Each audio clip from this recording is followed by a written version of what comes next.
आपका continue plan of action नहीं होगा तब तक आप जीवन में सक्सेसफुल नहीं हो सकते।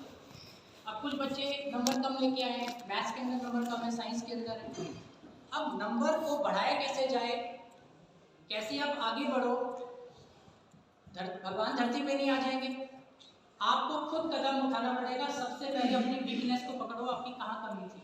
रेदर देन दुनिया में उंगली उठा दो कि ऐसा हो गया, पेरेंट्स आते हैं, पापा बड़ा डांटते हैं, मम्मी बड़ा डांटती हैं, सर ऐसे हो गया वैसे हो गया, बहुत एक्सक्यूज देते हो। एक चीज याद रख लेना, कामयाबी का कोई एक्सक्यूज नहीं होता, लेकिन ना कामयाबी के 36 एक्सक्यूज हो सकते हैं।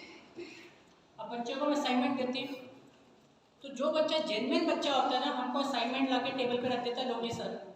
और जो बच्चा असाइनमेंट नहीं करता वो एक्सक्यूज देना शुरू कर देता है। तो जो एक्सक्यूज वो दे रहा है वो अपनी ही कमियों को हमको जाहिर कर रहा है। पिछले 18 साल से हम लोग पढ़ा रहे हैं कि हम लोग को धोखा नहीं खाते। करना क्या है, सबसे पहले आप हमारी जो वेबसाइट है www.edu.del.nic.in, इस वेबसाइट पे जाकर आप हमारे कुछ सैंपल पेपर को डाउनलोड कर लो। और जितने भी आपके चैप्टर्स हैं, इंग्लिश हो गया, मैथ्स हो गया, एसएसटी हो गया, साइंस हो गया, मैथ्स, संस्कृत, आप क्या करो, जो आपको चैप्टर्स अच्छी तरीके से आते हैं उनकी वेटेज देखकर 80 नंबर का पेपर आएगा आपका, केमिस्ट्री वालों का 70 नंबर का पेपर आएगा। तो आप उस वेटेज को देखकर अपनी स्ट्रेंथ को आप पूछो कि आपकी कैलिबर क्या है।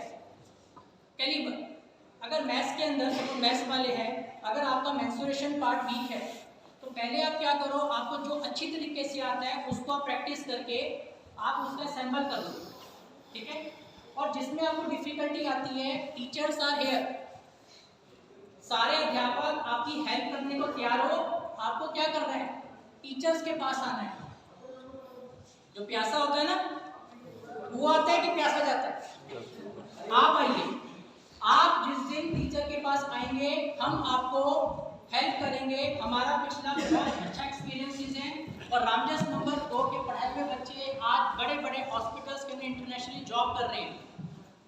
तो आप टीचर के पास आइए और अपनी कमियों को पूछिए कि सर ये चैप्टर है, इसमें मुझे ये नहीं आता। जब तक आप नहीं पूछेंगे, जब तक आप अपनी प्रॉब्लम्स को नहीं करेंगे, क्योंकि हमें पता है कि जब कोई बच्चा हमसे प्रॉब्लम नहीं पूछता तो हमें लगता है कि बच्चा कुछ पढ़ के नहीं आया, क्योंकि प्रॉब्लम तो वही पूछेगा ना जो पढ़ के आया।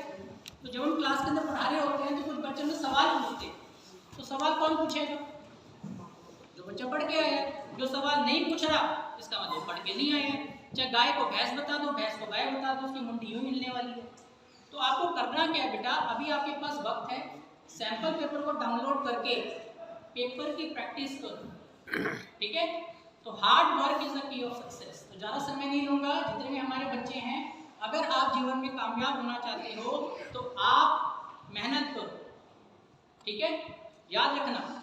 और जो कर्म होता है वो इंसान का सबसे महत्वपूर्ण ताबीज होता है। किस्मत नाम की कोई चीज़ नहीं होती। मैं बार बार बोलता हूँ, लोग कहते हैं किस्मत खराब है, किस्मत खराब है।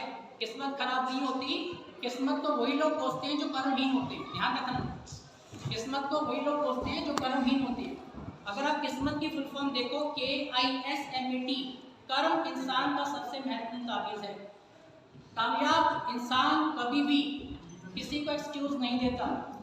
कामयाब इंसान हमेशा अपनी प्रॉब्लम को फेस करता है और आगे निकल जाता है।